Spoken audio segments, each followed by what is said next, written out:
I think if we think about the biggest personal brands in the world, the people that we're the most drawn to, it's always because of who they are, not because of what they do. Something about them makes us feel better for having consumed their content. And that might seem like an X factor that is irreplaceable, but in reality, it's just because they're being themselves. Understanding that the goal of your content or the goal of being a creative in general is not to make something that you see as perfect. It's to make something that other people see as perfect. The idea of getting online and actually sharing the real stuff, as much as that is the thing that will lead to the biggest breakthroughs because it cuts through the noise like butter, it is the hardest thing to do because it's the scariest thing to do. I think the biggest mistake a lot of creators are making is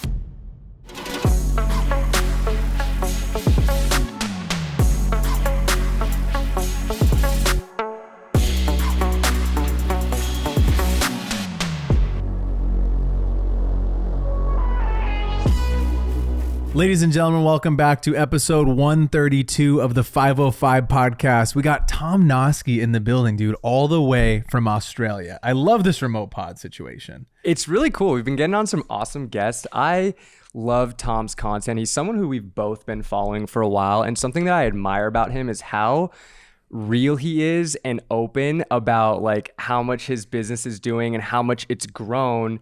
He's someone who I feel like has laid out a playbook of how creators can actually start monetizing their personal brands. I really enjoyed this episode. I also think he gives very practical advice for growing an online business and like the highs, the lows, like not everything in the beginning was just winning automatically. And I think he really documented this progression of, you know, his first product not going exactly how he wanted it to, and then iterating every single time. And now coming to a place where he has a full team. He has awesome employees that are actually helping his business grow. And I just admire like his vulnerability. I think he's a very open person and he left nothing behind the table today. Like everything we asked, we wanted to provide you guys the most value for one, how you guys can be successful as creatives, stop trading all of your time for money, be able to monetize on the things that are inside your brain that you already know. It's a gold mine of knowledge that's going to get dropped today in this Absolutely. pod. Let's get into, one more thing. Tom just totally ruined the one-handed crack. Dude, it's all good. It's all good because he's a good guy. It's the first time we've ever had to do this. But 132 episodes in. You'd think that, and you know what's crazy is I texted him before. I said, Tom, whatever you do, don't open that drink. And as soon as I opened the Riverside, Tom's cracked the drink. And I'm like, this is the issues we get into when we're doing remote pod. God, it's all good, dude. Let's get into the episode. Tom, thank you so much for being here. Now, you started a cohort where you mentor creatives on monetizing their brands. And I want to know if you could go back and chat with your younger self, what would be that first lesson you would teach young Tom about building a career in this space? I think the main thing I would say to start out is like all the same fundamental principles of business apply. I think one of the mistakes I've made in the past is thinking that because social media is new and because building a personal brand is like this new thing, that it kind of defies the laws of normal business, that it's kind of outside of what it normally takes to build a business. And I think I've had this mindset in the past where I was just going to make enough content and then sail off into the sunset, living off AdSense revenue and sponsorships. And it's just not true at all. And I think now I've come to this realization, and I try to teach my students, and I would hope I would teach myself, is that your personal brand or building an online business, all you're doing is creating content to market whatever business you want. And so building a business that underlies your personal brand is the best way to do this. So all the same principles apply. You still have to build a great product. You still have to have a business strategy. You still have to have customers. You still have to have customer service. You still have to spend as much time on your business as you do on your content. And I think that's a big mistake a lot of creators make, is thinking that they, will just make enough content and then get to somehow be in this place where they make enough money to live off. It's just not true. What was that first product that you decided to create, and like what sparked that idea? What was that light bulb moment for you of being like, I'm not going to make enough from sponsorships and AdSense, and I need to create a product and market it and sell it? It was actually a media kit template, because I worked as a professional videographer for 5 years before doing any of this. I always made content on the side, but it was never like with the intention of making money. It was always just to share content. And then I kind of had COVID happened, and I don't know what it was like over there for you guys, but if you ran a freelance business, you didn't run a freelance business during COVID. It ceased to exist. And so I started thinking about what I could do to monetize online. And I first tried a online course. I released an online course teaching people how to do what I was doing at the time, which was like Photoshop art and all that sort of stuff. And that didn't do very well. I released that and kind of learnt a lot of the hard lessons that I now know about product development. And then in 2022, I released a media kit template, which was just like, I'm sure you guys know how a media kit works. You fill it out. So I created a template out of something that I was already using for all of my client work. So I had a series of templates that I used to send to all of my clients. And so I templatized one of them, turned it into like a media kit for creators. And to this day, that product has made, I think, like $2,200 ever. So nothing like terrible. It didn't do well. But on the first day, it made $250. I think we had like 10 sales on the first day.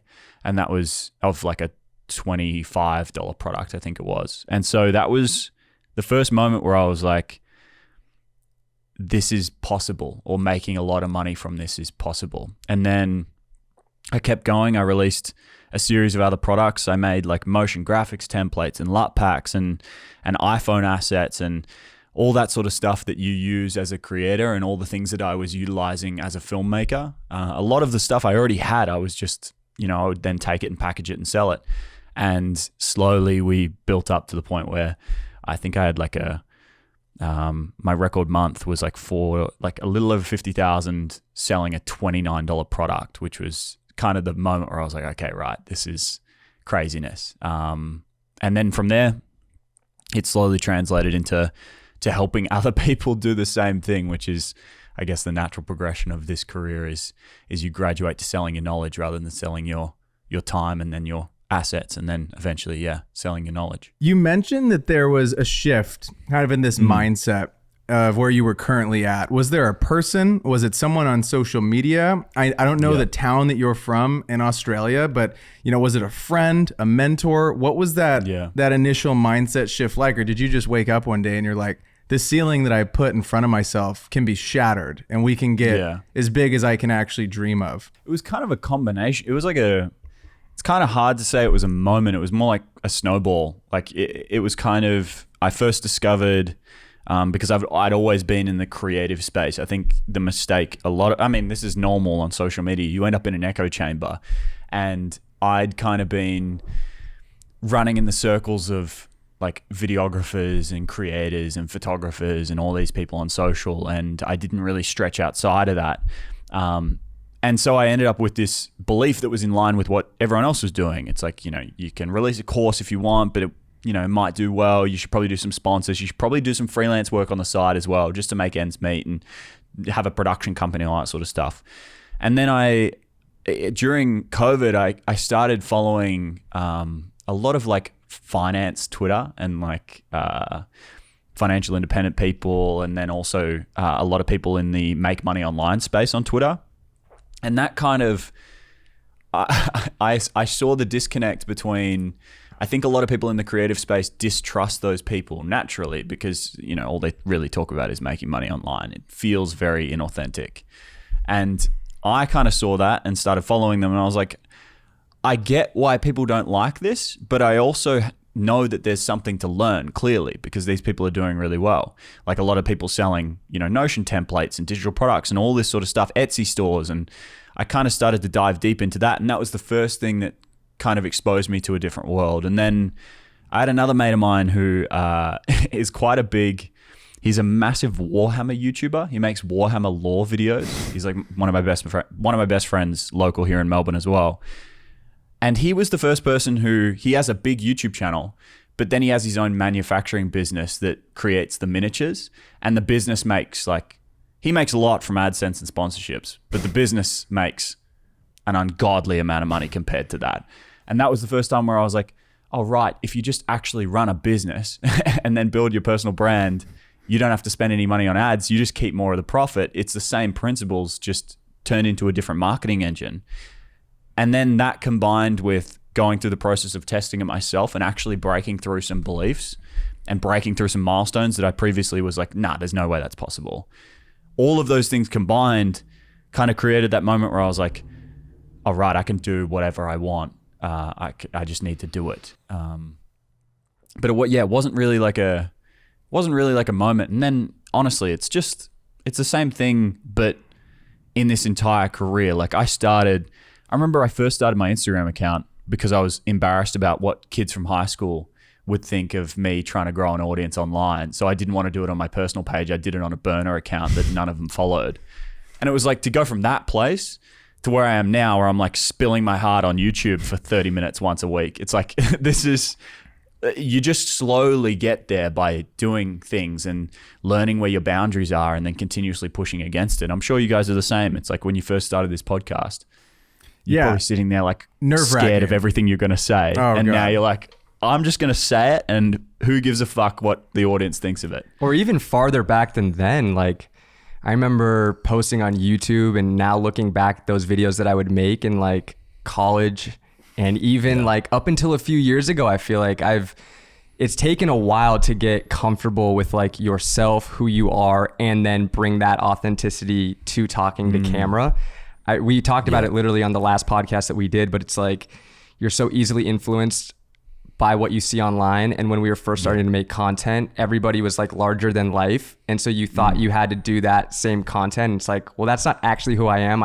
It's what I think the audience is going to respond well to because it's what I see other people doing. Yeah, fully. It happens to all of us. And I think it's very normal. Like don't put yourself down for falling into that trap. I think it's really difficult to be yourself on camera, as we've all experienced. And so it's very natural to have, I guess, like a crutch that you use. And that crutch for some of us might be like, the way that we act on camera, or the crutch might be the fact that we use a script in everything we do, or the crutch might be, this topic that we hide behind. We only talk about one particular thing rather than letting ourselves talk about everything. I think it's normal to go through that process of kind of keeping your own personality at arm's length in your content, because it's scary. It's like the idea of getting online and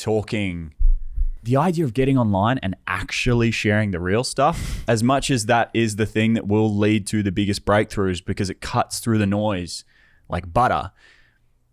It is the hardest thing to do because it's the scariest thing to do. Getting online and being like, 1,000 people are going to see this, or 50,000 people are going to see this, or 1 million people are going to see this. And then to talk about something that's really deeply personal to you, it's terrifying. And it takes a long time to get to the point where you're comfortable doing that. May 20th of 2022. Does that date ring a bell to you by any means?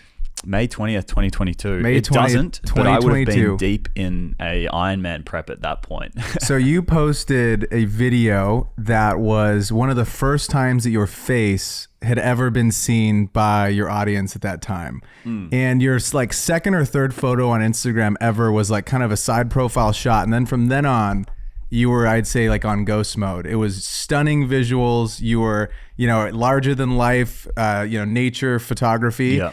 And you made it seemed like a conscious decision of like, hey, I'm going to try this and we're going to see how this whole thing goes. And you were in it for about maybe half a second. And I want to kind of talk to you about that decision, because it felt like from scrolling on your feed that it was like a catalyst moment for you of like, I'm going to try this. I don't know if this is going to work, but I'm going to put myself out there and be authentic, be myself, and we're going to see what happens. To be honest, that period was, like I'd taken a full year off between kind of June of 2021 and June of 2022. I took like a full year off, pretty much everything. I did a little bit of work to basically keep my head above water, but it was mostly just training for my Ironman and doing a few freelance projects. And that kind of had happened because up until that point, like I said, I'd done photography. I'd, really strictly kept myself to that niche of, ethereal landscapes and all that sort of stuff and Photoshop art. And then I kind of had a realization that I'm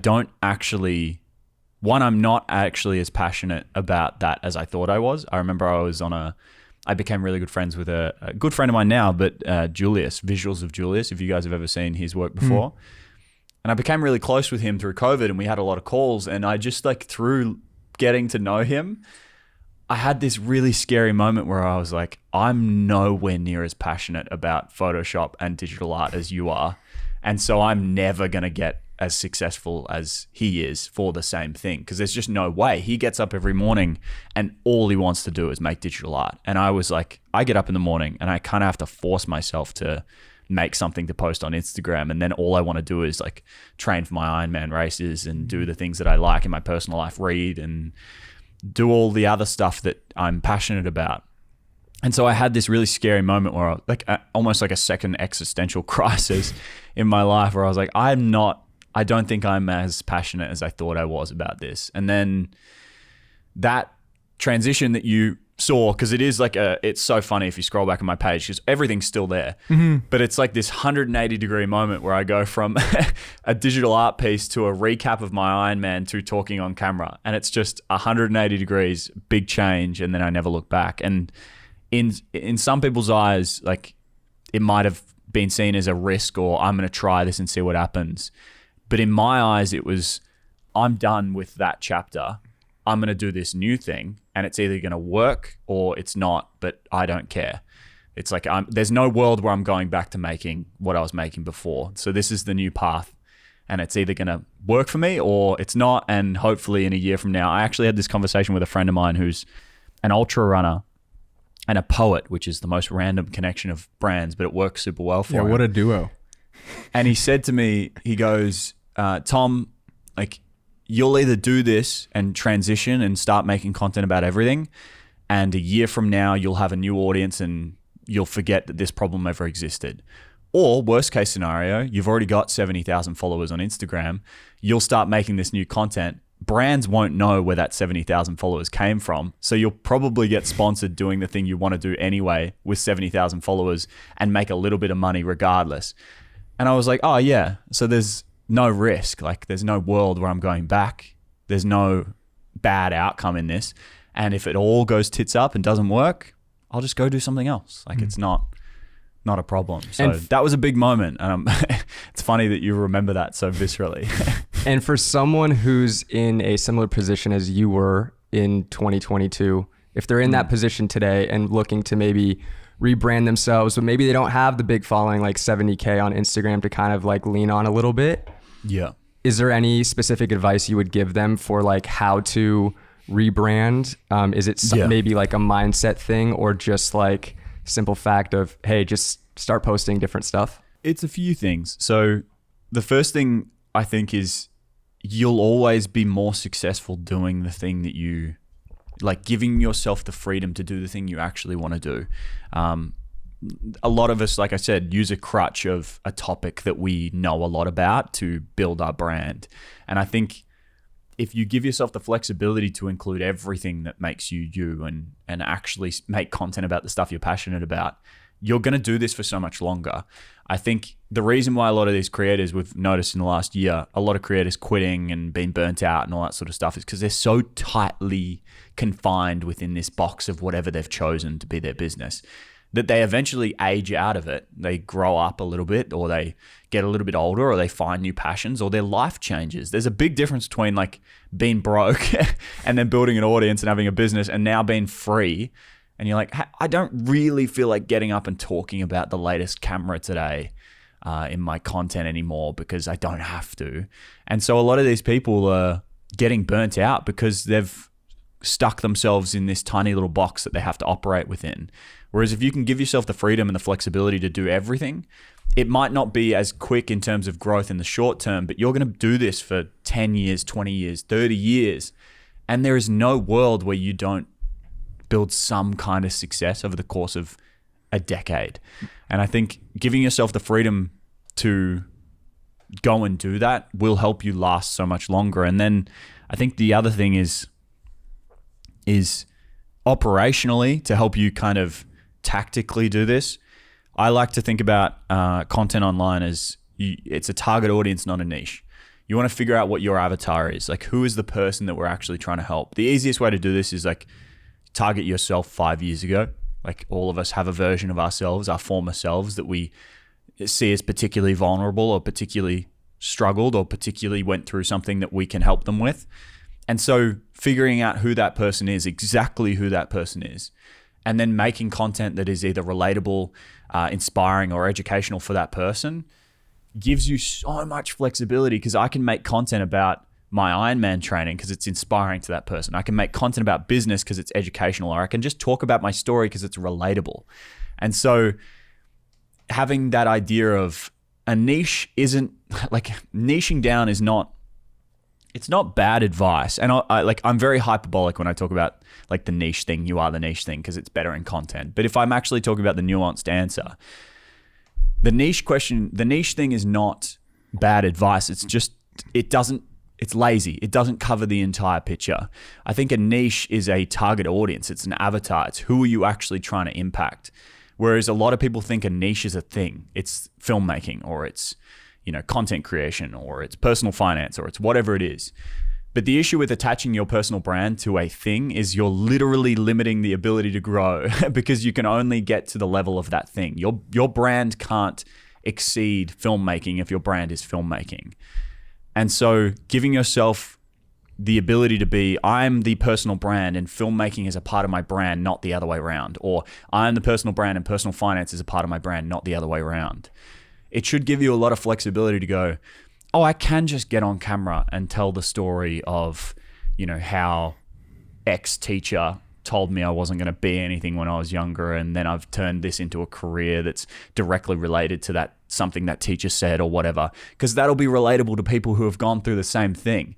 And even though it doesn't help them with something, even though it doesn't, inform them about a particular thing, or it's not 10 tips on achieving whatever outcome, that may actually be the biggest needle mover for your business, because now you've got a whole group of people that trust you more based on your story. I think if we think about sorry, I'm fully on a tangent right now. No, I love it. Keep going. I think if we think about like the biggest personal brands in the world, the people that we're the most drawn to, it's always because of who they are, not because of what they do. And it's always because they have this like boisterous personality. They're super magnetic. Something about them makes us feel better for having consumed their content. And that might seem like an X factor that is irreplaceable, but in reality, it's just because they're being themselves. Like a lot of these people that we really like, there's an example of a guy in Australia who makes fitness content and nutrition content, but he's so loud and boisterous and himself and like typically Western Sydney, and people love him.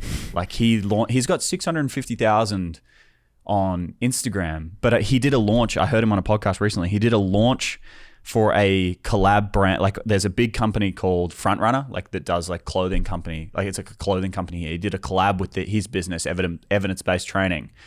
And they sold out of like $1 million worth of t-shirts in 10 minutes or something stupid. Wow. Like 20,000 t-shirts in 10 minutes for a brand with 650,000. Wow. And it's like, you can have two different personal brands. You can have someone with 650,000 followers and then someone with 650,000 followers. And one of them will struggle to sell a single product, and one of them can move 10,000 units in 10 minutes. And it's like, what is the difference? The difference is the person behind it. The difference is because we are drawn to one character and we just get good information from the other. And so understanding that you being yourself and you sharing everything that makes you you and all of the weird shit that you really like, that could actually be the biggest thing that contributes to your success, as opposed to, you're super knowledgeable about. I feel the same way with the film. When we did the 30-day filmmaking challenge, we made a video every day. I feel like most of it was centered around tips. And by the end of it, I wanted to shoot myself in the foot. I was like, this is terrible. I don't care about this tutorial. Yeah. I've done this a bazillion times. Like, I want to tell stories. I want to talk about the things that I'm actually interested in. And I feel like it was a conscious shift of, I'm going to hate this in a year. Yeah. And I don't care about making another tutorial. I don't care about the latest camera tip. If I do that day, fine, but it's not going to be the sole focus of everything that I want to talk about. And like just the things that I'm interested in. We're both into fitness, some of us more than others, but it's like that stuff is like, we actually believe it. We go to the gym together a lot of the times. We work out at the same spot, and it's like that content has made it into our stories and into our, you know, our reels and whatnot. And like, you get to have genuine conversations with people who are like, yo, I just started working out because I saw you guys doing it, trying to, you know, better your lives or whatever. And it's like, that's awesome. It's like, that's what I'm also interested in, not just like the camera stuff. Braden's lying. No one's ever DM'd him saying that I started working out because I saw Braden working out. I don't think that's ever happened. But you talking about like the biggest personal brands in the world, someone who immediately comes to mind is Kevin Hart as a comedian, right? And I feel like you automatically put a comedian in like a certain category, and you might only think that he can make, you know, content around like being funny or whatever, but he's actually a super motivational guy, and he's brought fitness into his personal brand, which is something you don't normally and typically see with comedians. But he's made it part of his brand because it's actually part of his everyday life. He wakes up at 4 or 5 a.m. and works out every day. And that has led him to get, I believe he did a shoe with Nike, which is insane and kind of unheard of for like a comedian. See, that's the funny, it's such a good example because I don't find Kevin Hart that relatable at all, but you really do. And so that's a really good example of like, because he's done this thing that is quite polarizing, it's not super polarizing, but a comedian caring about the way they look is kind of agnostic to the craft of being a comedian. Because he's done this thing that's a little bit polarizing, you love him, I don't. And it's like this really good example of if we can be a little bit further outside of, you know, this box that feel like we need to put ourselves in, it could be the thing that makes people really drawn to your brand. Like I'm really drawn to Tim Ferriss. Tim Ferriss is someone that I have endless admiration for. But again, it's not because of some particular way he does his podcast or because of something he said in one of his books or something he wrote somewhere. It's like, it's because of who he is and everything he represents and all the things he talks about and his story and his upbringing and the way he handles himself and all of the other things that go into his brand besides the actual craft make me drawn to him. And so that's such a good example. Like someone like that can be, you know, you can be obsessed with them and I can hate them. And it's the same thing. Not saying I hate Did you Kevin tell Hart, Tom you know about what I mean? the photo that you have of Kevin Hart in his he has one in his bathroom and it's just huge. I've been trying to tell him to take it down. It's like 4x4.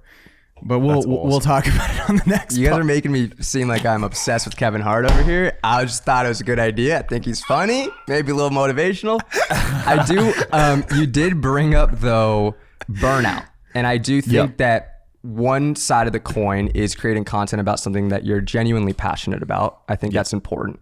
I think another part is creating systems for how you create your actual content.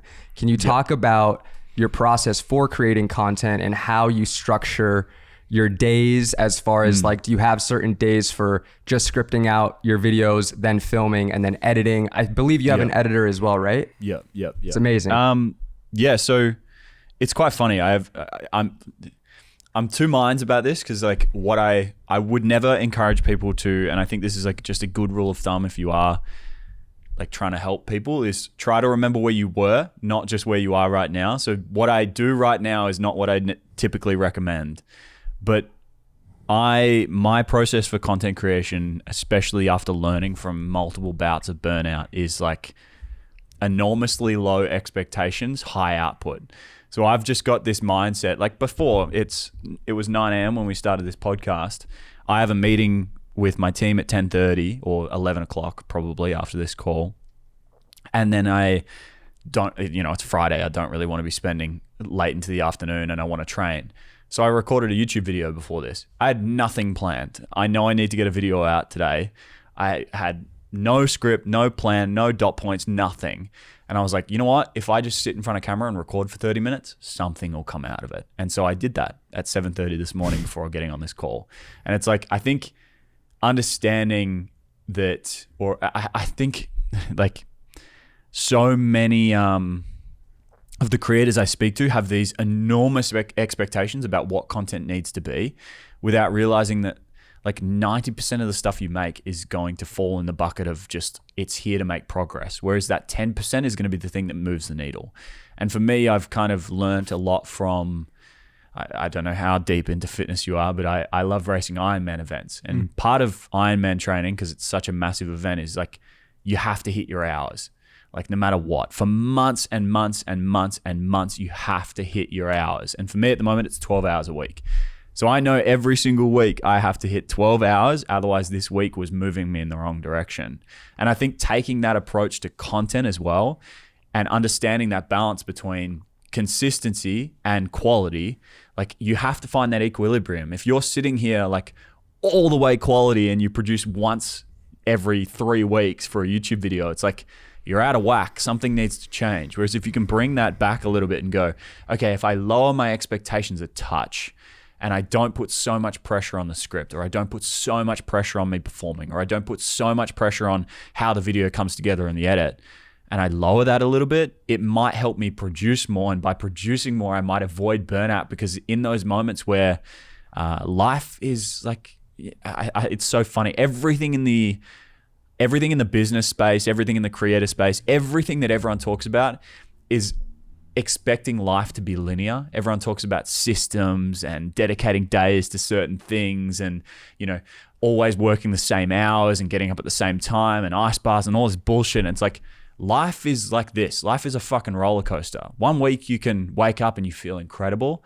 And then the very next Monday, you wake up with a fever of 35 degrees and you have to stay in bed for the day. And it's like, if you're banking on your systems, meaning that you need to work that Monday, your entire week is fucked. Whereas if you can build a life that can mold and change with the ups and downs of life, like we all have fights with our partners sometimes. We all have weekends where we go a little bit too hard and we're still a little bit hungover on Monday morning. We all have times where things don't go to plan. And if you bank on things going to plan for you to be able to actually do the stuff you need to do, you're never going to get it done. But at the very same vein, I think if you are a beginner creator, building systems that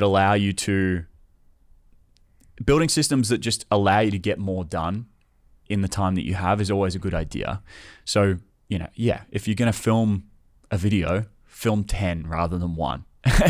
If you're going to sit down and write a couple scripts rather than just one. If you're going to edit videos, edit a couple rather than just one. Like I think that argument, and it is different for everyone, because some people make content that is, you know, some people make content that's a little bit more planning involved, and so they need to dedicate more time to planning. I make content where I can get on camera and talk for 20 minutes, but then I spend more time maybe on the edit or maybe on helping boost my presentation to camera or learning about how I speak and all this sort of stuff. Everyone's a little bit different, but analyzing where your bottlenecks are in the way that you create, what are the things that are holding you back from being consistent? How can we then improve that part of the process or allocate more time to that part of the process will help you make more progress. What was one of the things that was the bottleneck early on, and what have you done to streamline that from a content creation standpoint? You're wicked consistent. I have a similar outlook as you of like, you know, you got to post your first 100 videos and then you can kind of get somewhere from that. Because I feel like most of the people that are creative thinkers, they're so caught up in everything being perfect, which is completely how I was. So I don't blame you if you're listening and you're like, that's me. You know, you're going to have to put it aside to get to where you want to go. Otherwise, you're going to be just stuck in this revolving hamster wheel of attempting perfection that's not real. I'll go a mindset one first, and then I'll go what I've actually done tactically. But the mindset one first is like, I used to be a typical perfectionist. I was like crippled by it for years. And it was in understanding that desiring perfection from ourselves is it's a zero-sum game. You're never going to get there. The better you get, the further away perfection gets. And so it's this useless mentality. Being a perfectionist is only hurting you, in my opinion. And so understanding that the goal of your content, or the goal of being a creative in general, is not to make something that you see as perfect. It's to make something shit that other people see as perfect. And like meeting other creatives, I'm sure you all know this. We really admire people, and then we meet them and they talk about their process like, oh yeah, I just like do whatever the fuck, and people seem to really like it. That's most of the people I speak to, including some of the people that we all see as like I remember I met Garrett King, Short Stash. I remember I met him. Shout out G. I've always seen him as like a bastion of creativity. I was like, this guy's like the creme de la creme. He's so good at what he does. And I met him and he was like, oh yeah, I think like most of my work is shit. And I was like, oh my God, that made my whole body just relaxed. I was like, oh fuck, right, okay. That really puts things into perspective. I can just focus on making stuff that's imperfect in my opinion. But if you make enough imperfect work, other people will start to see your imperfect work as perfect. And that's kind of the reality. Like, I'm sure we all make things that are bad, and then we have people in our audience going, this was incredible. This was so good. How did you do this? You're like, I have a video that I Braden posted yesterday. I posted it a couple times, and it's like, it's a video I was like sitting at my desk, and I was like, oh, that's a good idea. I literally turned the camera on. I spoke for 2 minutes, and it got like 2 million views the first time, 1.9 million the second time, and it's already at 100,000 after 12 hours the third time. Wow. People are like, this script is so good. I'm like, I didn't script it. It was something I just spoke to camera. And so kind of understanding that perfectionism internally is a race you will never win. Whereas if you can just make stuff, other people can see your bad stuff as perfect. In terms of actual literal bottlenecks in my creative process, I am a massive overthinker when it comes to my perfectionism manifests in the ideas and scripting. So like I have this very we all are. Creatives are typically self-critical. I'm extremely self-critical of my writing and my ideas. And so I would have endless amounts of time to film, and I would waste it like preparing. I would waste it writing and scripting and, changing little words that don't even come out in the script, because when you're reading from a script, you don't say every word perfectly. And it's like, it became such a bottleneck for me where I would get to the times where I was allocating for filming and I'm like, I don't have any ideas that are perfect and ready to go. And so I just binned off scripting. I completely got rid of it in my creative process. I don't script a single word of anything that comes out online anymore. And that was a decision that I made. And then the thing I've learnt since making that decision is you become what you repeatedly practice. And so if you repeatedly practice scripting your videos, you're never going to get good at making videos off the cuff. You're never going to get good speaking off the cuff like this. You're going to get really good writing scripts and speaking off a script. Same thing with like using a teleprompter. Same thing with reading off the cuff. Oxymoron. The same thing with speaking off the cuff. If you just make your videos from the heart and you just speak, you're going to be terrible in the beginning, like we all are. But then slowly you'll start to develop the ability to think about what you're going to say before you say it. Like I have this hilariously loud internal dialogue now from doing this so much, where I'm thinking about the next thing I'm going to say whilst I'm saying the thing that I'm currently saying, because I've developed this ability to to kind of contemplate what's coming out of my mouth whilst thinking about what's going to come next. And it's just the byproduct of doing this a lot. And it was such an important lesson to learn, where like, if you want to get better at speaking off the cuff, if you don't like scripting videos, you don't have to. You just have to put in the reps to get better at the skill of not doing it. I think there's always going to be a little bit of friction too with like all of these things in the creative process that we're talking about, right? Like the first time I remember it too. The first time I made a conscious decision of, I'm going to talk to my Instagram story. I mean, you look at those send-offs, I'm like, dude, I'm getting roasted in the group chat right now. I am getting just torn apart. But it was the best decision of my life. And now everything came from the courage to just try to post one story talking to the camera. And it for sure was cringy. It probably sucked. I probably stuttered a ton. But now you look back on it, and the ability to speak on camera, the ability to have a podcast, the ability to do any of this stuff all stems from just that one little baby step forward. And you can see it with like I think all of our stuff now, right? It's like you feel very comfortable on camera. You have a fantastic lighting setup, but it once sucked. You once stuttered on camera and you didn't know how to edit it properly exactly how you wanted it. And now you look at this final product and they're like, oh, Tom crushes talking to the camera. But it's like, this is 10 years in the making of doing all this stuff. I love the video. You've posted it a few times and in a few different ways. You show you trying to talk to camera for the first time in like 2017, and you're like pretty awkward. And you show that like you progressively over the years have gotten so much better. And I also think that like your skill of thinking about the next thing that you want to say while you're talking about the point you're saying, I feel like you'd low-key be a really good freestyle rapper. I feel like feel like a freestyle rapper needs that, you know, like what's the next rhyme? Like, yeah, you might have another career path. I think you should maybe bring that into into the personal brand, dude. It could be another pillar, dude. Dude, imagine. I don't know if I would survive that one. I think that might be the limit of cringe for my career, to be honest.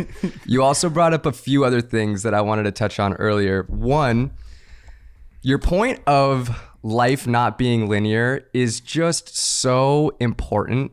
Yeah. You're gonna laugh, but like a couple weeks ago, I was like, I'm starting 75 hard. you bring up like getting a fever, and Nick's over here listening, probably laughing too. So I was like, oh, starting tomorrow, starting Monday, like this is me for the next 75 days. I was 5 days strong. Saturday comes, I'm like, got a little tickle in my throat, fucking fell off completely. Yeah. Like life's just not linear, and I feel like you can wake up one day. Mel Robbins said this one time. She said that motivation is bullshit because when you need it the most, it's not there. And I love it's like so true. It's like you wake up one day, you're like on a Sunday night, you get super motivated. Monday comes around, you're like, this is how I'm going to live my life for the rest of eternity. And it's just not how it works. Yeah.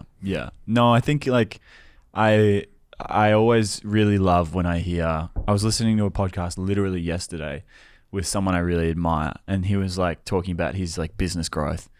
And he's like, we were all just kind of trying to get through the day in the beginning. And it's like, I think that's brother. such a refreshing thing to hear. Like, I really try my best to do this, but even with the amount of stuff I share, it's impossible for me to really portray the reality. But I wish people could see how much of my life is just like, let's just try and figure out what the fuck we're doing today. Like, let's not worry about like what we've done. Let's not worry about what's coming. I just need to get through today.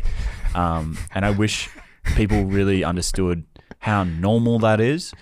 And I think as a general blanket rule, this is something that I've just done in my life. If anyone ever seems, with the very odd exception, I'm sure there's some psychos out there that are just meticulously consistent, but with the very rare exception, I think you can comfortably put anyone who talks about like daily grind in a meticulous and analytical way in the bucket of they are lying to get attention on social media. I think we can all just put them in that bucket and ignore them, or give them the, it's inspirational. Sure, it's inspiring to hear sometimes, but it's not reality. The 5 a.m. like morning routines. Whenever I see like someone post their daily routine on social media, I'm like, I know what I'm like, and I know what my routine is like, and it's different every fucking day. And so I know that this is what you did today, but it's not what you're going to do tomorrow, and it's not what you're going to do next week. So what are we doing here? Like, why are we telling people that this is the way things are? And I think like in the very same vein, having routines is good, and having things that you do on a regular basis is good. And I'd be lying if I said I wasn't, I do consider myself to be a disciplined person. I don't think I could do the things that I do if I wasn't disciplined. I'm never going to say that discipline isn't necessary. But I think beating yourself up because you woke up on Monday morning and you told yourself you were going to do X things by 8 a.m. and it's now 9 a.m. and you're like, oh, well, I've missed everything. The day's ruined. It's like, no, let's just reset, do what needs to be done, keep moving forward. Like, I wanted to film my video yesterday, so I didn't have to film it this morning, and I could do my workout this morning rather than having to do it this afternoon. I didn't do that. And so I filmed it this morning. I'm going to have to work out this afternoon. That's all good. Doesn't matter. Like, it's all part of the process. Like, I think having that forgiveness with yourself and giving yourself the flexibility to do your best is just, it's going to set yourself up to, it's just going to help you avoid burnout so much better. Yeah, I think and that's all you can do too, I think, is just chip, just chip away at it every day. Like, even, I'm so with you. Like, my day changes every single day. Like, when I tell you about 2-3 hours ago, me and Braden just looked at each other like, man, we're just hanging on by a thread, aren't we? Like, man, I feel like our lives are in shambles over here. Trying to chip away. It just changes too. Like, exactly what you're saying. I remember like a few weeks ago, I'm like, dude, I'm the 6:30 a.m. gym guy, dude. That lasted like 4 days. And I'm like, today I'm like, 6:30 alarm hit. I'm like, just don't feel like getting up at 6:30 right now. I think I'm gonna go back to bed. And then Nick's over here at 7:30 and we're doing a YouTube thumbnail in the morning, like getting this damn thing up. I'm like, here we go, dude. We're gonna do a pod, and then we find out we're flying to another state on Saturday. We're like, this is startup life, baby, and we're knee deep in mud, and this is just what it's like. And you're just waiting, just trying to just trying to chip away. And I think that's kind of I feel like that's the season we're in right now at the pod and with our business. Is it's like we're just chipping. We're trying to chip away at it every day and just try to get a little bit better, and not look at it as a catastrophe if one thing doesn't go correctly our way. And I used to be like that though. I used to be wicked rigid with just everything of like, oh dude, I've just ruined it. I didn't, you get obsessed with these weird challenges when you're younger of like, it's this or the highway, or I'm going to be a failure in life. And it's just so not like that at all. And I appreciate your just like, you being you on social. You're like, dude, I drink maybe a little bit more beer than I'm supposed to. I'll also run an Ironman in a month. And that's just this balance is, I think, really important, especially in the creative landscape, because I think most people think that it's like 6 a.m. ice bath. It's like you're meditating, you're journaling, you're running a marathon before 9 a.m. And I was shocked to find out you don't sauna or cold tub. Also, I gotta pause you on that because I think you'd like it a lot. I know you said you don't do it. I hate ice baths. You don't like the ice bath? It puts hair on your chest. Do you have hair on your chest? I do it during the summer when it's really hot. Like if I do a big run workout or something and my core is super hot, I'll go to the bottle shop and buy ice bags and then fill my bath with ice. Sure, I'll do it to do that, but I hate it. Every time I get in, it's like, I don't know if it's cold. Like certain people have this or not, but my ankles feel like they're in vice grips. Yeah, really? It's like I can tolerate it everywhere else, but my ankles feel like someone is vice gripping them into cracking position. The first time I ever did it, I lasted like 6 seconds. Our gym has one, and now I think I'm kind of... You're still talking about the cold tub? Yeah, I'm still talking about the cold tub. I just really like the cold tub. I really do enjoy the cold tub. There you go. There's a clip. I won't lie to you. I like the cold tub a lot. It's, you know what it is? It's the endorphins I get after. It's not doing the thing. The thing sucks. You do feel pretty good I'm sure, look, I'm sure I would, I'm sure as over time I would develop the enjoyment of it. And I would start to build the discipline for it. But I just think like my philosophy of all of this is like, I'm going to do the things I like enjoy, and I'm going to challenge myself in the spaces that I want to challenge myself. Like, I run a lot, I ride a lot, I swim occasionally when I feel like swimming for being a triathlete. And it's like in those situations, I'm building the same discipline as I would if I was getting in an ice bath at 6 a.m. And I just think like there's so much to be said about, it's honestly kind of nihilistic to say, but it's like, I just realized like, what's the fucking point of doing any of this if you're not enjoying the process? Like trying to set your life up. One of the biggest revelations I think I've gone through in the last few years is like we all kind of have this idea of life backwards where we try to build an income to produce a life that we want to live. Whereas if you just do more of the shit that you want to do and then find a way to create an income from that, you get to live your dream life straight away. And it's like, I'm never going to say like, there's shit I have to do every day that I don't really want to do. I'm dealing with a massive tax implication at the moment and it fucking sucks. And it's like, we're on calls with my accountants all the time. It's something that is super fucking annoying and a massive pain in the ass, and I don't really want to do it. But at the same time, most of my life I think is stuff that I want to do. Smiles per hour. I had someone comment that on my Instagram page a little while ago when I was talking about like my desire to build financial independence, but I also want to drive a 992 GT3. It's like good choice. What balancing color? those two desires. And this person just commented, they didn't tell me to go in either direction. They were just like, smiles per hour, dude, smiles per hour. And I was like, fuck, that's kind of true. Like we do want to work towards the goals that we have, and we do want to grind, and we do want to build more of the stuff that we want to, build the stuff that's going to allow us to live the best life possible. Speaking of building stuff, you've created something called Time to Build, which is your cohort that's getting ready to launch here in 13 days. Now, it is. Where did the idea for a cohort come from? And in the very beginning days of that specific cohort, what did it look like? So the idea came from, I did Ali Abdal's part-time YouTuber Academy a few years ago.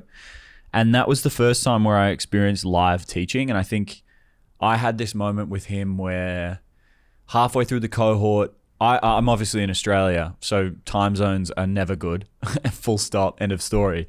And so he had this moment halfway through the cohort where he was like, if you're in Australia, we're going to do a Q&A in an alternate time that's good for you guys. It'll be 4 p.m. your time, which is like perfect. And he got up early to do this. It was like 7 a.m. UK time or whatever. And because there was only like 22 of us in Australia, only like 11 people showed up. And I remember having like a 20-minute discussion with Ali about my work and what I was doing and my YouTube channel and whatnot. And it's like, he didn't have to do that. And I didn't pay for that, but he did it anyway. And I think that was the moment where I was like, there is zero way to replicate this in a pre-recorded course. This is not like, you pay for course content and then there is live experiencing. Even me teaching something live that I could pre-record, it's like, it's a completely different experience for my students. And so going through that experience, I was like, I want to give that to someone else. This feeling that I have now, I want to give it to someone else. And granted, this was in 2021, so a long time before Time to Build ever existed, but that always stayed in the back of my mind. And then in the beginning of 2023, after everything happened in 2022 and I had those crazy months selling digital products, I started helping just a few of my friends do the same thing. I was like helping them set up their Gumroad accounts and their email marketing and learning about launching a product and some of the funnels that I was building. Back then it was like super basic. Like, hey, if you send an email, you might make sales. It was really, really basic, but I was helping some friends do it. And I kind of consistently found that I was saying the same shit over and over and over again to every single person I spoke to. And so I created just a one-off workshop. It was just a 90-minute live workshop that I called Time to Build. And the name Time to Build was like, I think I called it that because it was the beginning of 2023. And I was like, it's time to build. Like, that was my thought process behind the name. And I never intended on it being anything, but I got on this live call. We had like 60 people or something buy. It was $59. Like, it was nothing back then. And then I got on this call. I think we had 42 people show up and the call went for like 4 hours. We did the 90 minutes of teaching and then we just ripped Q&A for ages. And I loved it. I was like, this is awesome. Like, I really love the process of like we are now. It's like, I love being live. I think I'm so much better live than I am pre-recorded. I think there's something that happens when you're live that forces you into a place where you have to perform. It's sink or swim. And I really like that feeling. And so I did a version 2, which was just the same thing again. I charged like $79 this time rather than $59. And again, I just loved it. And then in May of 2023, I think it was May, somewhere around there, I was like, you know what? This, like, it's still not making more money than just the digital products. It's still not really like, I think the first cohort, the first workshop made like $8,000. The second one made like $7,000. Like, it wasn't something I was doing for money. It was just something I was like, this would be fun to do. I could do it a couple times every so often, maybe every second month or whatever. But then in May or June, I was like, why don't I try and turn this into like my own version of the Part-Time YouTuber Academy, and I'll stretch it out over 3 weeks. We'll have 6 lessons. I'll put it in a community. Like, I'll formalize it a little bit more. And again, that first one didn't do anything impressive. I think I sold the first one for like 297 or maybe 397, something around that mark. And we had like, I think we had even less students. It got like 61 students or maybe 55 students or something around that. It made like $21,000, which like, you know, crazy that I'm saying that that's not a lot, but in the grand scheme of like the amount of work I put into it, not enough compared to just focusing on selling digital products. But again, I just deeply enjoyed it. And the process of working with people and getting to know them over those 3 weeks, and the engagement I had with like the community, it was like nothing I'd ever experienced before. I was like, this is incredible. People really enjoy this. The response was amazing. The testimonials were amazing. And by then, a few people had started achieving some insane results from the first workshop. So I had one of my students come to me. He, in January of 2023, had like, I think 3,000 followers. And then he had like a mega viral moment based on, he made a piece of content. Up until that point, he was doing like photography POV videos. And then I was working with him and I was like, why don't you share like the in-between moments? Like obviously you're speaking to people while you're on these shoots. Why don't you just share like the BTS of what's going on? And perfect storm, some guy comes up to him and was like, so what do you do? Like just asked him as if it was an audience member asking him. And he just explained like his whole process, why he's super inspired by this, why he wants to help people, why he's so drawn to automotive photography, blah, blah, blah. And this video got like 10 million views on Instagram and his page blew up to like 100,000 overnight. And then he messaged me like freaking out. He's like, what do I do? What do I do? What do I do? And we just kept like trying to improve on it and whatnot and release some products. And then he's now full-time making pretty crazy money, and retired his fiance and all that sort of stuff, which is so awesome. It's beautiful, beautiful when that happens. It's a perfect storm. It's incredible. So that kind of snowballed, and the results from that, my enjoyment in it, and then just the effort I repeatedly put in. I kind of, every single time we launched it, I would try to add 3 to 5 new things that would help improve it. So whether it's like improving the landing page or, improving the marketing or improving the lessons or improving the community, whatever it is, kept going. And then in September of 2023, I think we made like 170 on the first, 170 on that launch. 170 on that launch. In February of this year, we made like 300 on that launch. And then we've floated around that mark ever since, which is crazy. But it's just, honestly, I think it's a testament to, I think a lot of it's a combination of the perfectionist mindset in a lot of creators, and then also kind of this fear of putting out something that's not quite ready, that stops a lot of people from building a product. And I think a lot of people need to understand that if you build a product the right way, year 2 should be bigger than year 1, and year 4 should be way bigger than year 2. And that happens because you release something that's kind of your version 1, and then you continue to improve it over and over and over and over again. And I think for me, it was just that process. I released the version 1, which was a $59 workshop. It was just a one-off live call. And now here we are about to release, version 8, which is a $2,000 program that runs for 6 weeks. We teach 4 times a week, and we'll have a couple hundred students in that, which is Let me ask you this. crazy. So from the $59 product, which I'm assuming you probably didn't have as many people, and as we're getting more into it, you're saying we're going to have 200.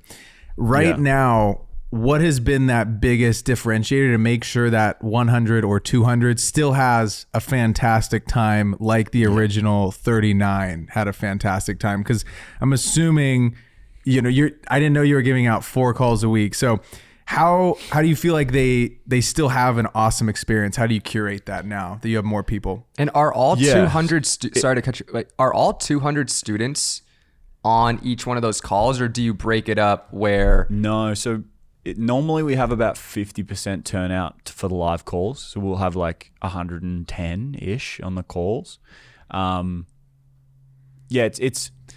We've not broken it up yet, but also I think 200 is the ceiling. I think anything beyond that, and we'd start to get into the territory of people are being neglected. But I've also hired, I have to give props to my 2IC Daniel. Daniel's my like second in command for Time to Build, and he's unbelievable. He's so good at what he does. He's incredibly detail orientated when it comes to customer service and customer like success. And so he's honestly been the one who's brought in a lot of the community incentives, a lot of the ways that we track progress. Like he came to me recently, texted me last week, and he's like, dude, I just figured out your average audience growth from all students in cohort 7 from June until now. And I was like, why? And he's like, oh, I felt like it. And I was like, this is insane, but this is like incredibly valuable for me to have. So I have Daniel, who works for me, he's basically in charge of everything customer success, customer satisfaction for Time to Build. On top of that, it is an enormous amount of work. And so the 6 weeks it's pretty much my entire focus. And I think that's something that I try to urge with a lot of creators that I help or creators I speak to. It's like this idea that you're going to build a course, you're going to make it, and then you're just never going to touch it again. You're never going to do anything with it again is such a crock of shit. And believing that is limiting your growth. I think if you really sink your teeth into providing an incredible service for your customers, then yeah, that's going to be a lot of work and probably be more of your time per week than creating content. But that's why it's so important to understand that building a business and then having your personal brand be the vehicle that markets that business is the best way to do this. And so yeah, during those 6 weeks, I'm all in. I'm spending hours and hours and hours answering questions. We've also built it in a way like,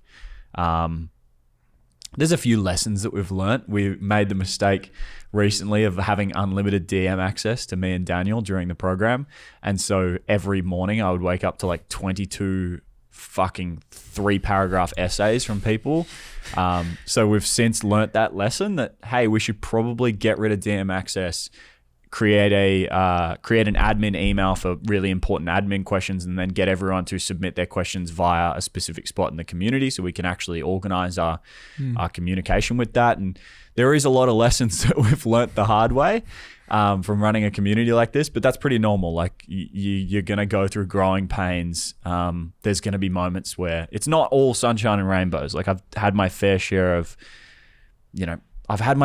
students who, have thought they were going to get one thing and got another thing, and it happens. It's completely normal. And I think if you're scared for that to happen, you're never going to push the boundaries of what's possible. We had one student who we used to offer a higher tier of service. We called it like the supercharged build. And he messaged me one day at the end of the program. He's like, can we get on a call? I was like, yeah, of course. Let's chat. And he's like, mate, I love the program. The content was incredible. The live calls were amazing. But I really felt like you undermined the service that you sold me, the supercharged build. And I was like, oh, no worries. Like, why do you think that? And he's like, well, you stick around in every Q&A for like 3 hours and you answer everyone's DM that they send you in the community. So what the fuck am I getting on top of this thing? And without even realizing it, because I was just trying to give a good service to everyone, I'd completely undermined what this person had paid for. And all we did, I was like, you know what? Fair play. We got rid of the supercharged build. I refunded his access. And now he's one of, like, from that bad experience, he now is one of the people whenever I post about Time to Build, he's in my comments being like, guys, it's incredible. You need to get involved, blah, blah, blah. So there's no such thing as a bad experience if you have good customer service. Like, I think a lot of people are, I work with a lot of creators and sometimes they're a bit scared to sell a course or sell a community or sell something because there are bad actors that have built a bad reputation for the online education space. And I try to remind them as much as I can. It's like, you're not going to magically turn into a bad person because you suddenly sell an info product. Like, these people were bad people to begin with. They're just shitty people. And it's like, you're not going to magically turn into a cunt just because you sell an info product. Sorry for saying that. No, I'm Australian. I can't help it. But it's like, you're not going to magically turn into a bad person because you sell an info product. And I think having that mindset that, like, if someone comes to you and they had a bad experience, give them a refund. If someone comes to you and they didn't like something, help them. If someone comes to you and they're like I had one kid, I remember, joined Cohort 4, and immediately I was like, one, how did you afford this? And two, this is way too far for where you are right now. He was like 18. He just started making content. He just wanted to do like photography. And I was like, I was like, dude, this is a bit beyond you. I'm going to give you a refund. You can keep access and come to all the calls and whatnot. But like, this is like, you're in the wrong place. This is not for where you're at the moment. And he was like super appreciative, and he still watches all the content and he's still doing this. And I'm sure at some point it'll be useful for him. But it's like, you know, like just being a good person, like you're not going to magically scam people or rip people off or give people a bad experience. Totally. And I think too, what I've told people that have asked me about selling any sort of products is like, you have to sell something, whether it's your time, whether it's a service, whether it's, you know, a digital product. It's like, you have to eat every single thing in your apartment, in your home. You bought it from a business. They're selling you a product that made your life easier. Where I'm looking around at these bins, I'm like, I owe a lot of money to this dude with these bins because these have really made our life slightly easier. And it's just like those little things. You're providing a service, you're providing value to a person, and there has to be an equal share of value for that, for a buy to happen, for a sell to happen, you know? And it's like at the end of the day, if you're a good rock, you're a good person, and you know, you're taking care of those that are buying from you, I don't think there's anything wrong with selling something. And I think that people need to shift that mindset, especially creative people. I think that it's something that is like plaguing our industry, and it's like, I hope you all go make more money. I want you to eat. I want you to get all of your wildest dreams. I want you to get your Porsche, you know, and see. Congrats on the new Rolex, by the way. Thank you, brother. Thank you. Yeah, stoked. Yeah, I think it's really important to like understand that making money is not, also the desire to make money is not evil. Like wanting to make money and being motivated by money is not a bad thing. Like I think a lot of creatives are almost scared to let that side of themselves fly. They're like, oh no, I'm altruistic. I'm doing this for good reasons. And I think that only ever leads to negative outcomes, because you're creating a false dichotomy between what your audience thinks you are and who you actually are. If you're super motivated by making money and you're not honest about that, and then you release products, your audience is going to hate it. Whereas if you are honest from day one and you talk about it a lot, like I remember I made an ad for Time to Build where I was like, I made a full email. I wrote a full email about like wanting my Porsche and why I want it so much, and my family history of motorsport and all this sort of shit. And then I was like, oh, by the way, if you want to help me get allocation on my brand new olive green 992 GT3, then go and buy Time to Build. And people fucking loved it. They were like, this is so funny. I've never seen someone be so honest. And it's like, I think it's super important to understand that the only time people get an uncomfortable feeling for something is when there's a difference between the way you act and the way you talk. And if there is a disconnect between that, then people are going to be like, oh, this feels a bit icky. I thought you told me that you're doing this for altruistic reasons. It's like I hate to bring this example up because I love the Yes Theory guys, but they did fucking reap what they sowed, in the sense that they used to make videos and they're like, pay what you want, all this sort of stuff. And they were like, super altruistic, and they were talking about charities and all this sort of shit, and then they released a course, and it was like, of course, like if you talk about how altruistic you are all the time and how you're never going to make your audience pay for anything and you can pay what you want, and then you release a program to make money, you reap what you sow, unfortunately. So I think there's a lot of value in being honest and like just talk. Like if you are motivated by money, be motivated by money. That's okay. Totally. I think I've always been with my audience. I'm always like, I'm super motivated by making money. I want to pay off this house. I want to drive a super fucking nice car. I've got a $10 million home bookmarked in Byron Bay that I want to buy in the next 10 years. It's like, I'm not going to get there by fucking tippy-toeing around the idea of making money. I want to make money, but I'm going to help people do what they want to do in the process. What has been something that you've seen with the creative people or the people that have been in your program that many of them seem to be doing that stops them from getting to where they want to go? What has been a few of those things, if you could rattle them off for me? Not taking, being scared of getting out of your skis. I think a lot of people are really worried about like taking the right step. And so that stops them from taking any steps. And I think if more people understood like action, it's like the old MMO games where it's like a top-down MMO where like the map is hidden and it's like a dark area and you walk and then it reveals itself as you're walking around the map.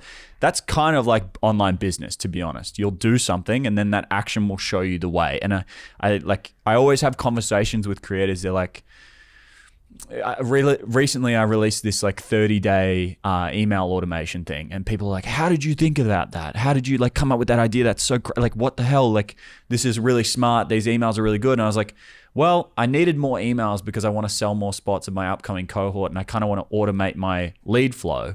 And it's like, so I did the thing that was going to help me automate my lead flow. But I wouldn't have done that unless I had something to motivate me to do that action. And so understanding that action will show you the way. A lot of what I do in the first kickoff call is I just get on this call and I'm like, I'm going to give you as much as I can, but you have to take a lot of action. And if you don't do anything, this course is, you might as well fucking have burnt $2,000 and put it in the bin. Like, it's like, this is going to be useless to you unless you do stuff with it.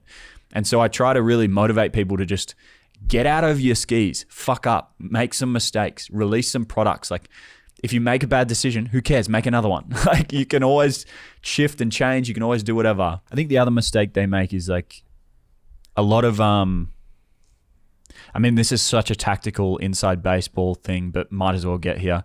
I think the biggest mistake a lot of creators are making is not building their email lists. Like, I think people really underestimate email.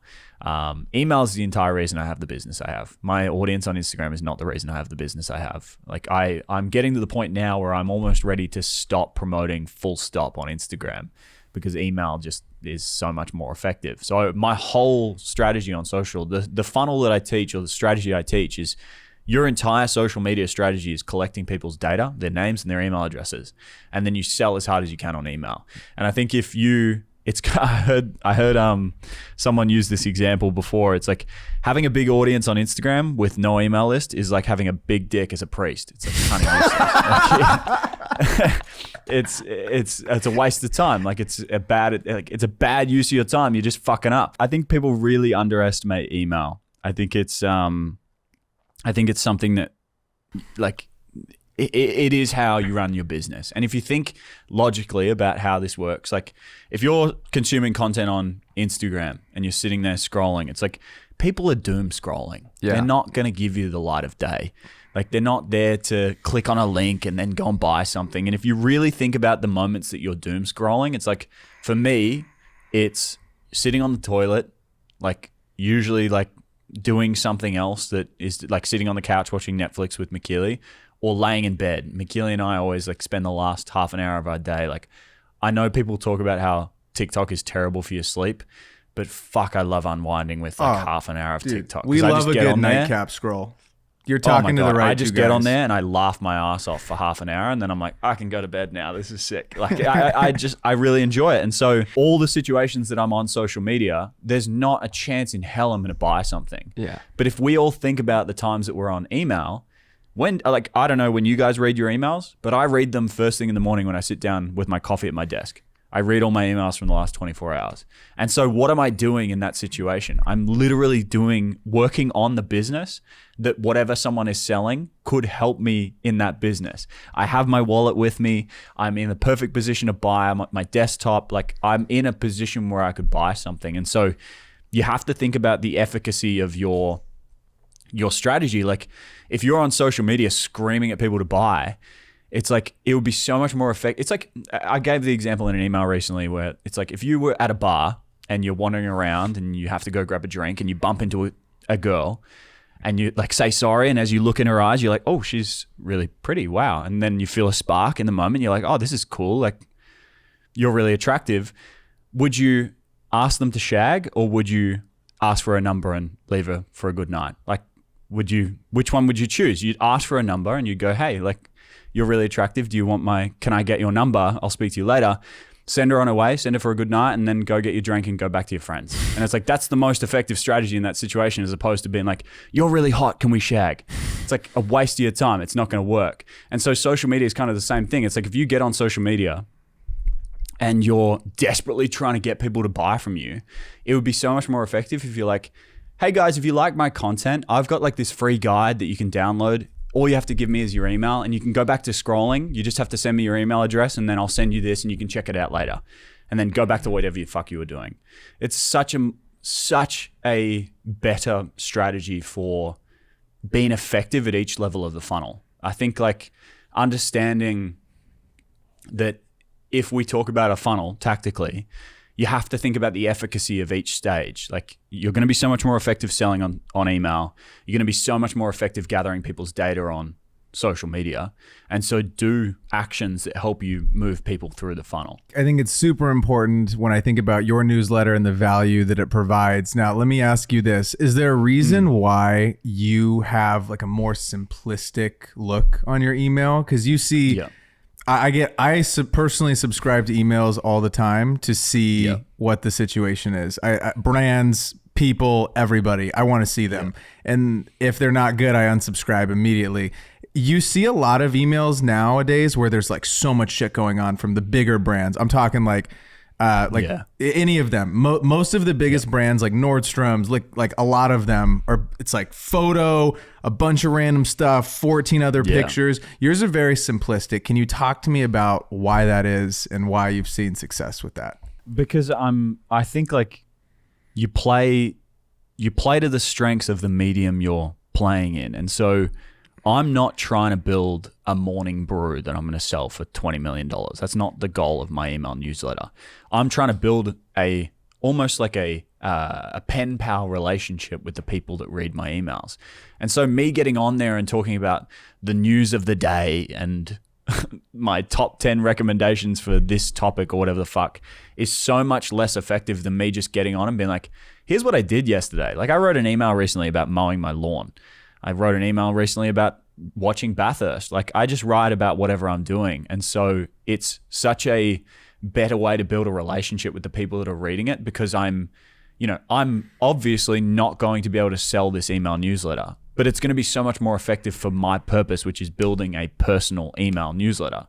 And so dumbing things down is such a better way to do it. And then for me as well, again, it's like lowering my expectations. I used to have that goal of, I first kind of got drawn to email from Dan Coe. I don't know if you guys know Dan Coe on social. He's incredible. I first started reading his email newsletters and I was like, oh, okay, I need to write weekly essays about mindfulness or whatever the fuck. And it's like, I started doing that and I was like, oh, I don't enjoy this, nor is it sustainable for me to do. I'm clearly not as aligned with this strategy as Dan is.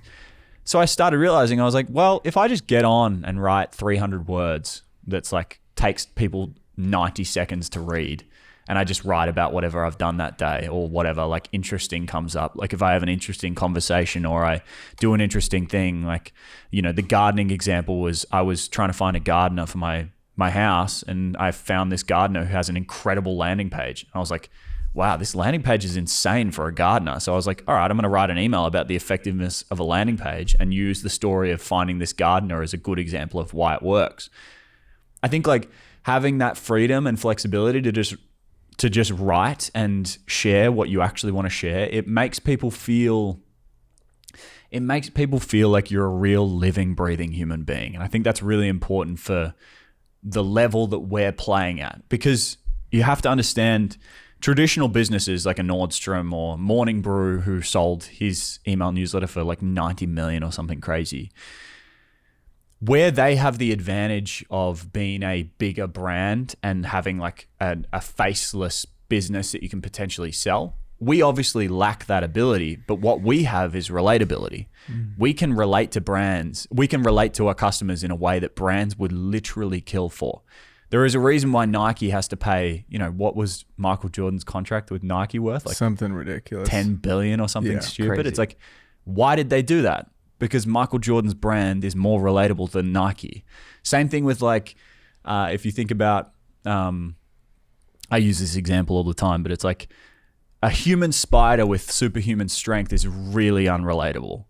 But an orphan who lives with his uncle and auntie and watched his uncle get shot in the street is far more relatable. And so we are able to connect with a human spider who has superhuman strength because of the origin story.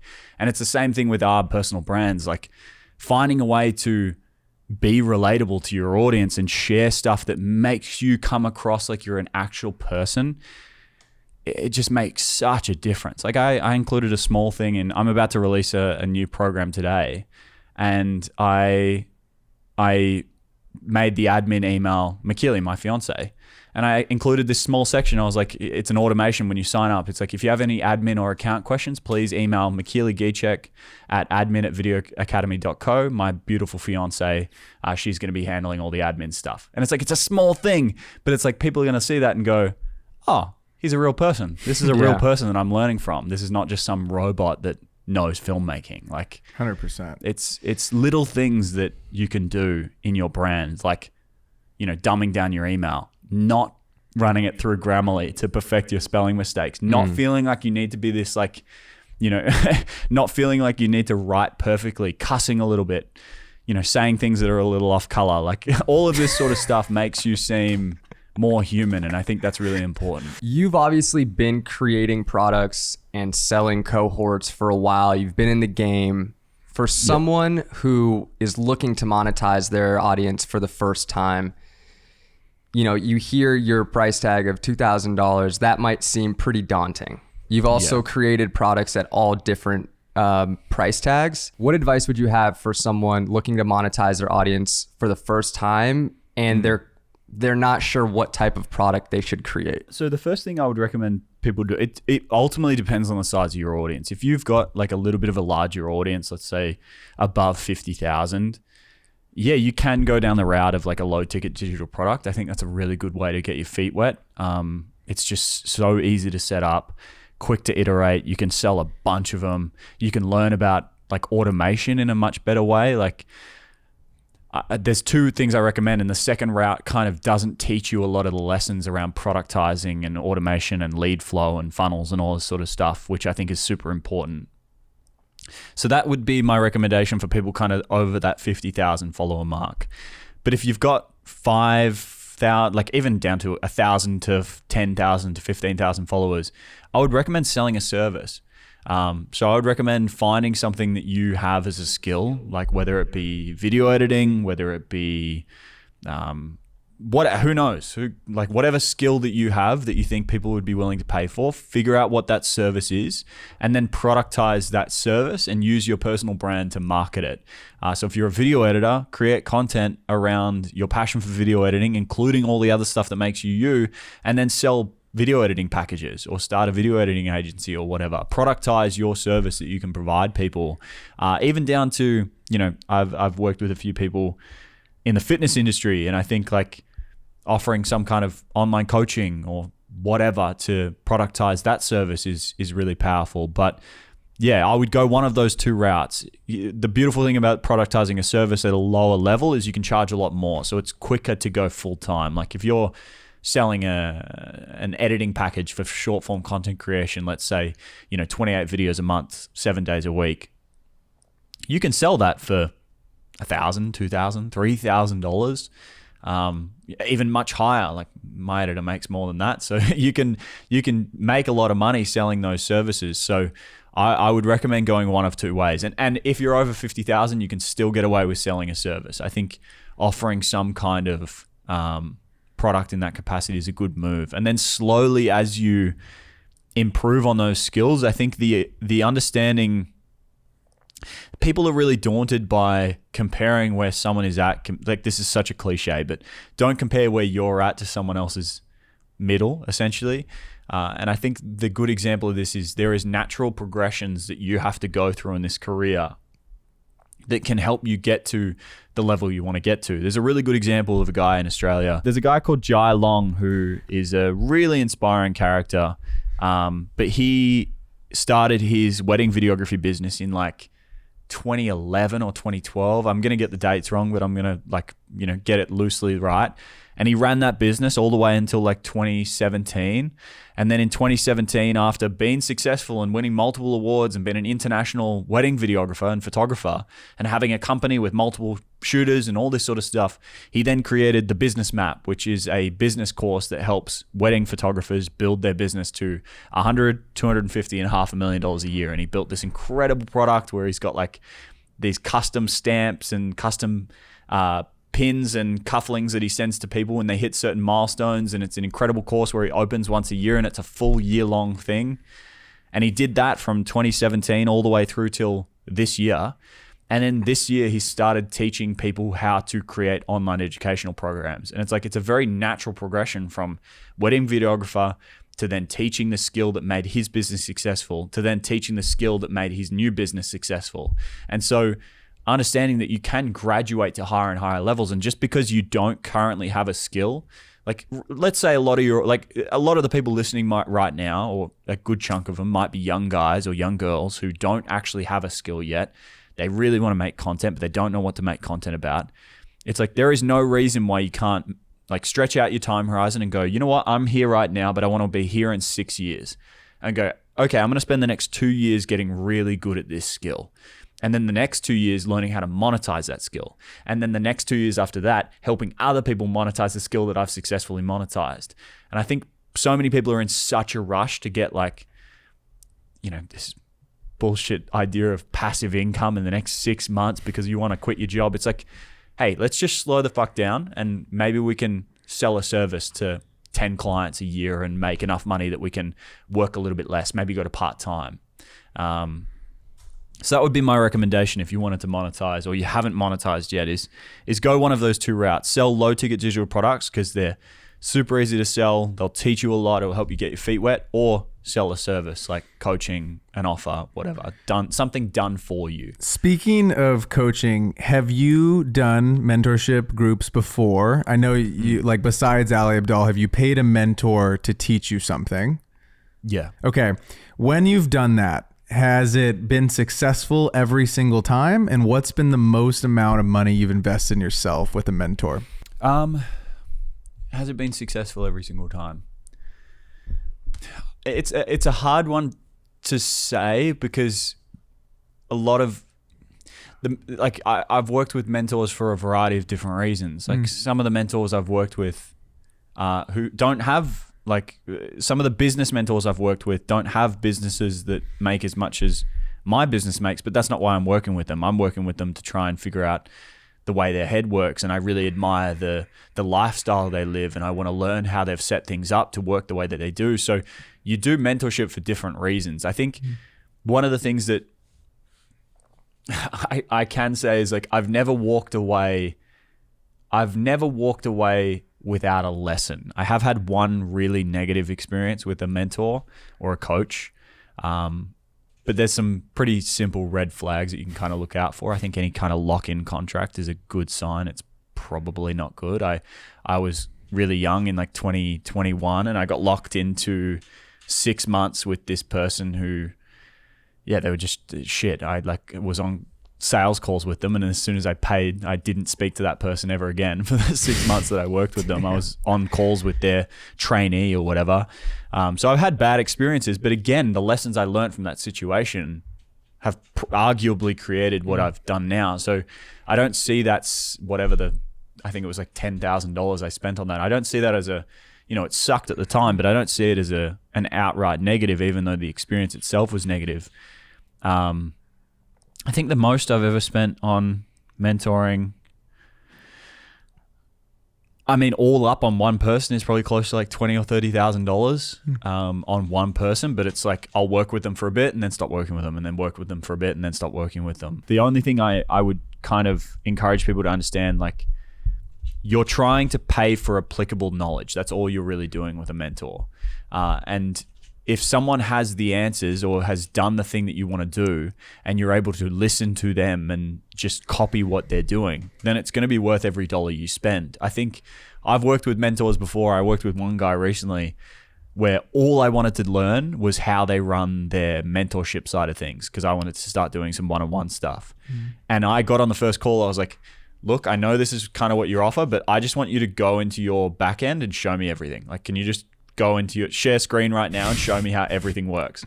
And I got what I paid for in the first call. Then we did like 10 more calls where we just kind of chatted about the way he runs his business and all that sort of stuff. But it's like, if you go into it with the understanding, like, you're trying to find people that have done what you want to achieve so you can then replicate what they've done.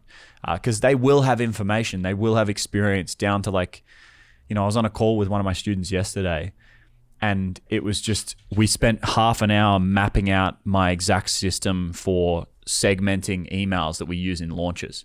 And it was like a half an hour conversation where we used a calendar to map out each email and allocate a color for each one so we can reuse, and then segmented his audiences with tags. And it's like, that's super niche information that you're never going to learn in a course because it's so unnecessary.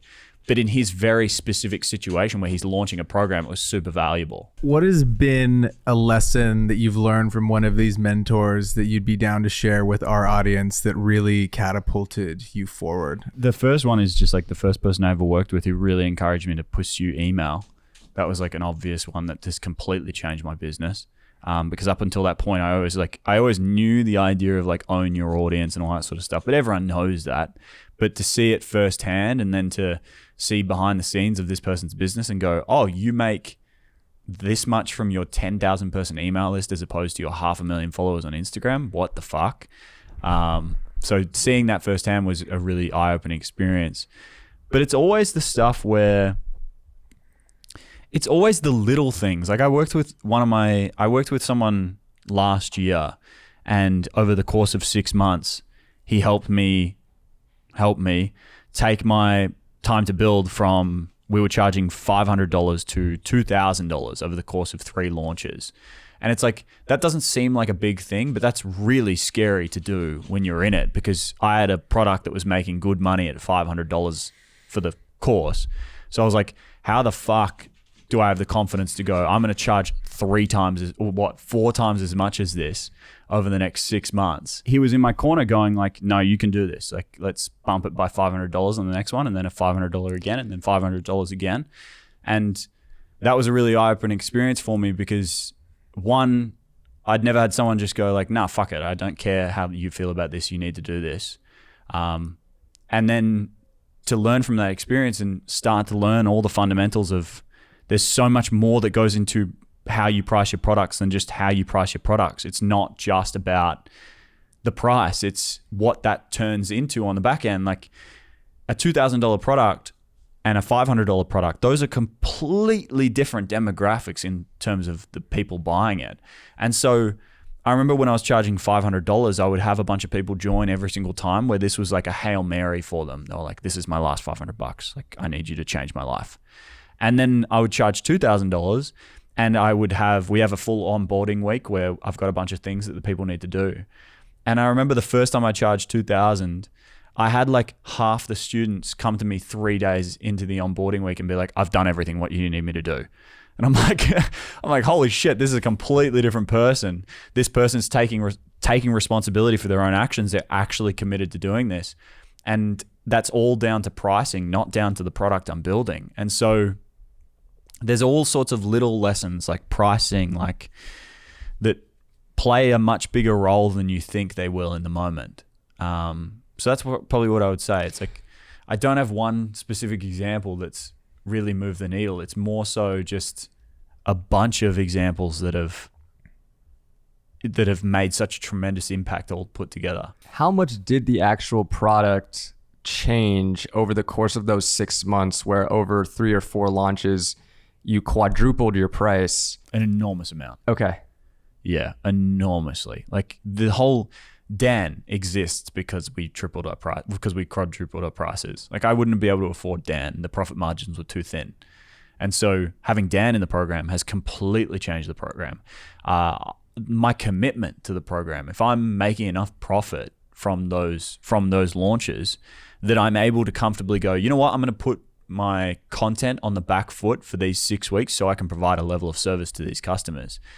Everything changes after that point. And I think even down to little things, like we probably wouldn't be teaching 4 times a week if it wasn't that price tag, if we weren't making enough profit. And then even down to the way that you can kind of take risks when you have profit to work with.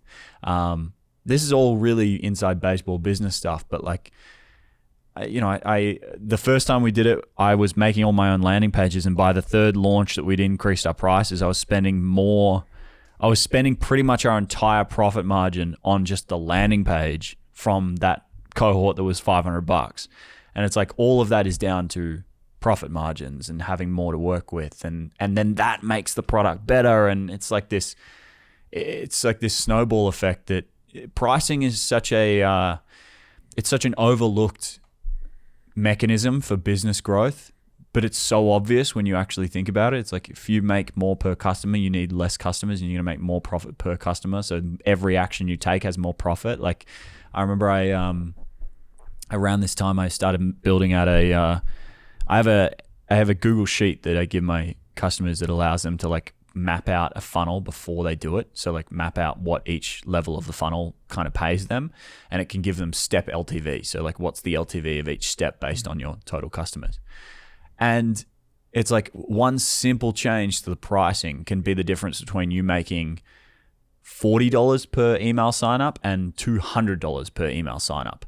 And it's suddenly like, if you're making $200 per email sign up as opposed to 40, it's like, what kind of difference does that make to your commitment to building your waitlist or sending emails or hiring a copywriter or what all the other things that can go into your business? Even down to like, if you wanted to get into the world of ads, you need to know how much you're earning per sign up or per opt-in or per link click.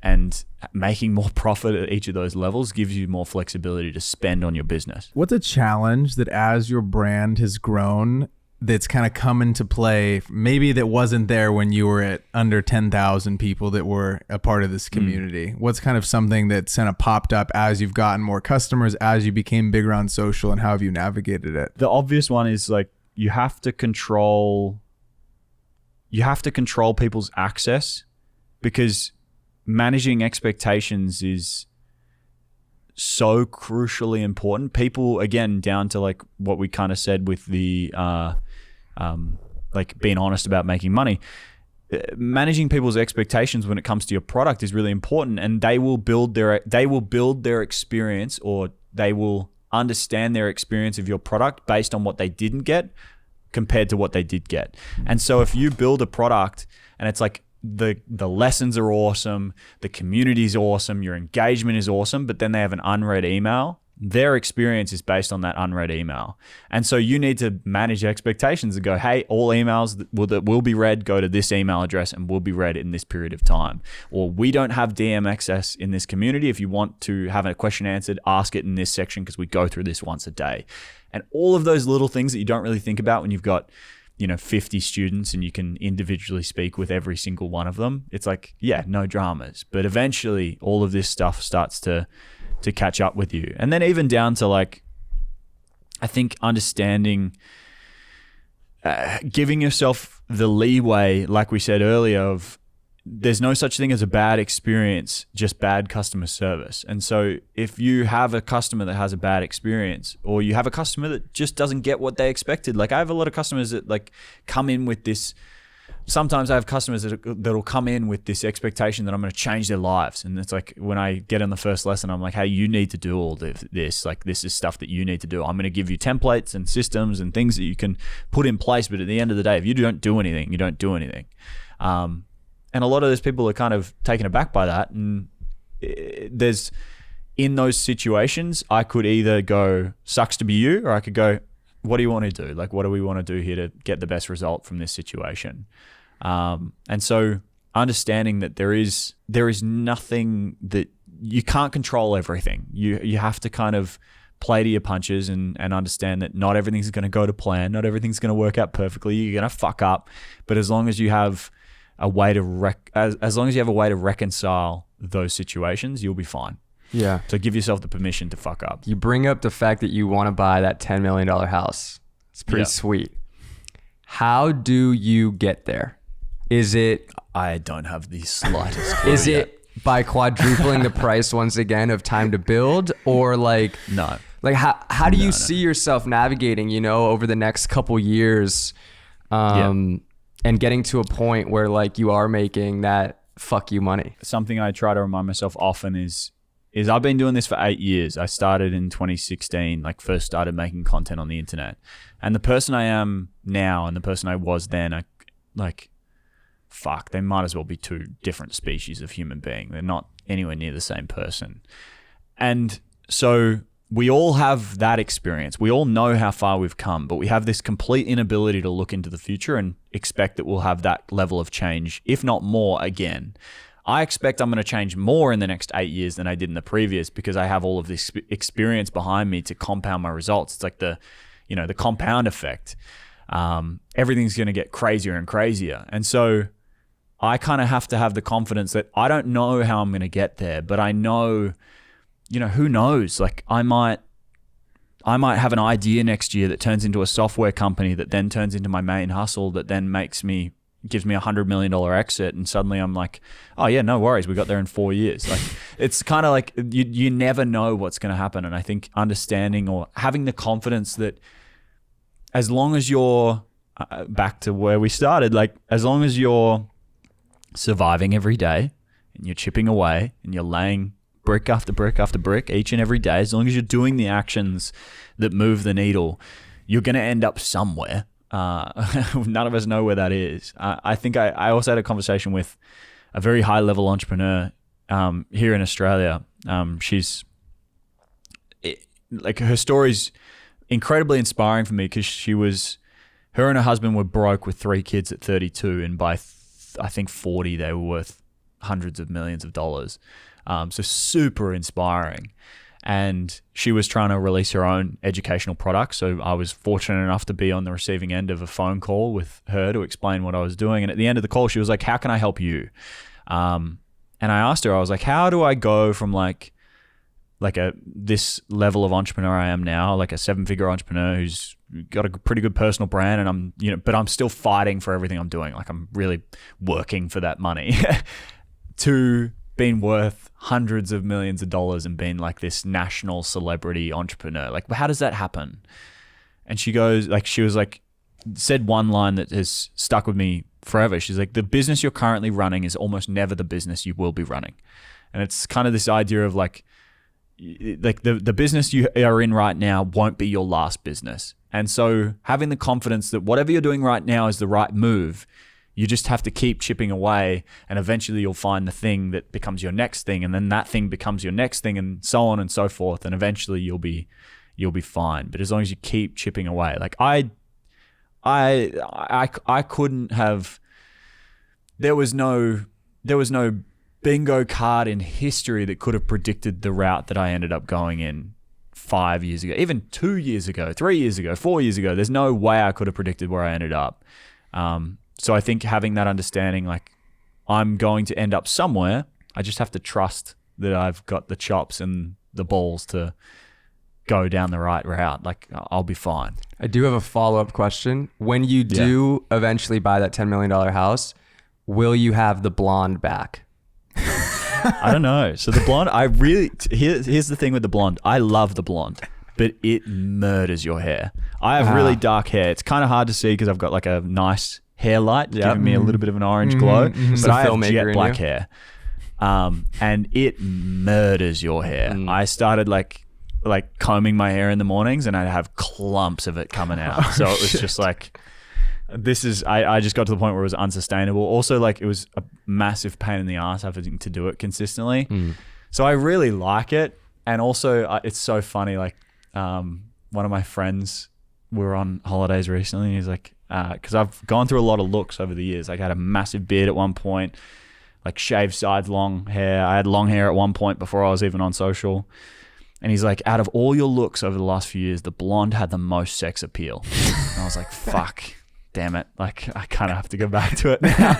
But I think it's like this, I really like it. And then even down to, like if we can turn it into a branding thing, I think there's a lot of benefit in, again, like stretching your personality a little bit to be a little bit louder. Like, I'm going to try show my tats in my videos. I'm going to try do the things that make me stand out a little bit more, because all of those things make me. And part of that is, I've changed my look every couple of years for the last few years. Like go back to 2019 and I had no tattoos and long hair, and now I'm suddenly like covered in tats, and I had bleach hair a year ago. So it's interesting. I appreciate all of the wisdom you brought to our listeners today. I think you have some amazing advice, awesome points. I want to ask you one more question to take us home. Go for it. What is some advice you'd tell 18-year-old Tom Noske before you went on this journey? Before you ran the Ironmans, before you created the digital products, before you started this awesome business, what would you say? I'd say trust your gut. Like you're going to be all right. I think like giving myself the confidence to trust my gut. I think a big mistake I've kind of fallen victim to, even in the last like year. Like this year's been a bit of an interesting year because I kind of got everything I've ever wanted and then ended up in this situation where I was like, I can be blunt. In like June, I was like deeply unhappy. Like I found myself in a place where I was like, I've done everything and I'm fucking super unhappy. I found myself in like my new house that I just bought and my business was doing super well. Everything was going amazingly. And I found myself just fucking unhappy. And I was like, I think what I have learned, and to be fair, I'm now in a place, I was on a run yesterday and I was like, I'm so fucking proud of this year. But not even for the business, not even for everything. It's just like for navigating that process, because I'm now in a place where I'm just fucking stoked. Every day I'm waking up super happy and everything's going amazingly. And I genuinely have this energy of like, I feel like everything's about to get crazy good in my life after going through that sort of little stint. And I think the main thing I attribute the coming out of that to is getting back to trusting my gut a little bit, continuing to do some of the things that got me to the dance. Like I think if I think about my entire life in terms of the key things that have moved the needle, you know, a lot of them aren't the things you would expect. Like for me, it's my training is such a big part of who I am. I make less money because I want to race Ironmans, because it takes up such a massive amount of my week. But I've come to learn that that's such a pivotal part of who I am, and it contributes so massively to what I've achieved that it's one of the things that got me to the dance. The reason I'm here is because of the person I became from the actions I did. And so giving myself that advice of trust your gut, give yourself you are capable of doing whatever you want. You just have to continue to do the things that have gotten you to where you are now. I think I would say that, like, you're going to be just fine. You're going to do all right. You just have to trust your gut and do the things that you want to do and you know you need to do. Tom, thank you so much for coming onto the 505 podcast. Ladies and gentlemen, that's episode 131. If you're still here, please hit the subscribe button, leave us a comment, drop us a like, hit the newsletter button, and we'll see you all next week. Peace.